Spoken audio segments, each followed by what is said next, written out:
पूर्ण याच्यातून तुला खर्च किती येत असेल तरी वर्षाला किंवा एका पिकाला? नाही, एका पिकाला आता याला येईन 25-30 हजार रुपये खर्च येईल आपल्याला सगळा याच्यासाठी. ह्या एका पिकाला हो, 25-30 हजार रुपये खर्च, आणि हो. याला काही माणूस बळ वगैरे काही लागतं का? नाही, जास्त काही लागत नाही.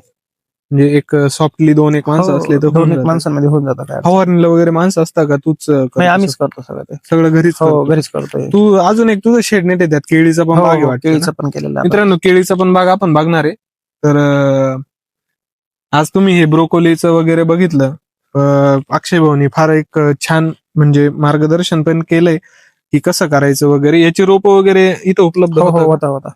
म्हणजे रोपं सगळीकडे आहे ना तसं? सगळी काडी किती रुपयाला जाते 1 रुपये 30 पैशाला काढी येते याची. याची का? हो. त्याच्यात काही व्हरायटी वगैरे असतं का? नाही, एकच ब्रोकोली. आपण केळीचं पण बाग बघणार आहे मित्रांनो. तर आज तुम्ही हे ब्रोकोलीचं बघितलंच. तर तुम्हालाही काही अडचणी येत असतील, तुम्हालाही जर करायचं असेल तर तुम्ही माझ्या मावस भाऊ अक्षय वाळेला संपर्क करू शकता. मी नंबर तुम्हाला खाली मेन्शन करून देईल. आता आपण केळीचा बाग बघणार आहे. तुम्हाला केळीच्या शेडनेट मध्ये केळीचा बाग दाखवतो.